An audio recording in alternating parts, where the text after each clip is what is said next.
tell me, why are you motivated to do research on Émilie du Châtelet? Well, what is my motivation? Well, I'm pretty much my main research focus is on Enlightenment philosophy. So I was mainly concerned with the philosophies of Christian Wolff, Leibniz, and especially I was kind of working on historical critical editions. And during one of my projects, the edition of the Wolff-Manteuffel correspondence, I had to deal with Émilie du Châtelet to do more research about her in order to comment on the edition I was working on.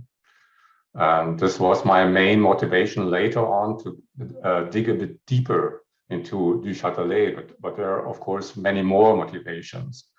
I'm a historian of philosophy, and so I'm pretty critical about traditional narratives in the history of philosophy, because I'm also working in archives and I'm dealing with so-called no-names philosophers.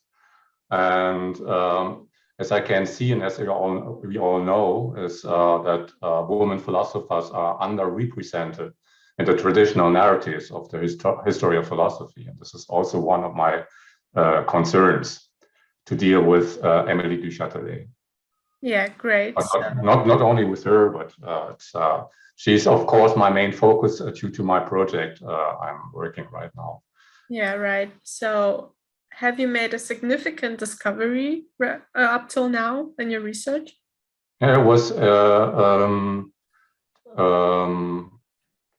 while working on the edition of the correspondence between Wolff and Manteuffel, I noticed that they discussed about a translation, a French translation of the German metaphysics of Christian Wolff. And it was Crown Prince Frederick of Prussia, who was kind of who loved to read this German metaphysics not in German but in French, and he kind of commissioned a translation, which he then wanted to discuss with Voltaire and du Châtelet. And this translation was, for a very long time, this manuscript was lost, and I could discover this manuscript for the very first time in the Biblioteka Jagiellonska in Krakow. It was the first part of the manuscript. And the second part I discovered here in Berlin in the library of Schloss Charlottenburg. And so for the first time, we had kind of this manuscript, this translation, which was very important also for Voltaire and for du Châtelet. Okay. And this was maybe one of my main discoveries I did, and which is very important now for the current project. Okay, and do you want to elaborate on the current project, the Paris manuscript? Yes, it's the historical critical edition. For me, it's very important to present some sort of like opening to the scientific community by delivering thorough editions. And this Paris manuscript, as you know, is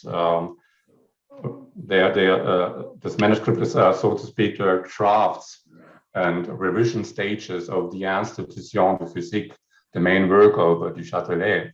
And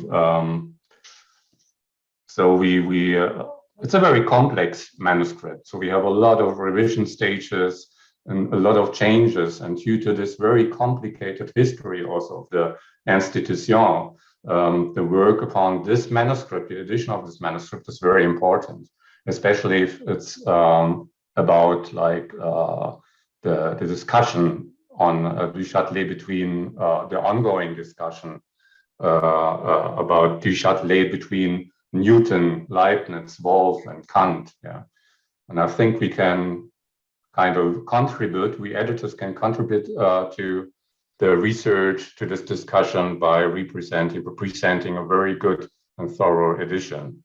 So we can kind of trace the changes she made after she withdrew the original Institution. She stopped the printing, as you all know. Yeah, and And then what do you hope to contribute to research in the case of Émilie du Châtelet? in the case of Émilie du Châtelet, I want to, by delivering this kind of edition, as I said before, contribute very in-depth going insights for the scientific community, so they can really read themselves and compare the different versions of this very important work. And then maybe some of the issues which are discussed today, like how big is the influence of Leibniz and Wolff on Du Châtelet, can be answered more thoroughly. Yeah, great. Do you have any last words or something you want to add, what you think is important to say about Émilie du Châtelet for her birthday? Or Well, she's a very important philosopher in the Enlightenment era, and we all know that, but it took much too long to give her a proper place. And we just want to contribute to this by this kind of edition. It's the first one of the Institution, the first historical critical edition. And it's not only the Paris manuscripts, also the print, which are kind of integrated into our edition. yeah, great. Thank you. Yeah.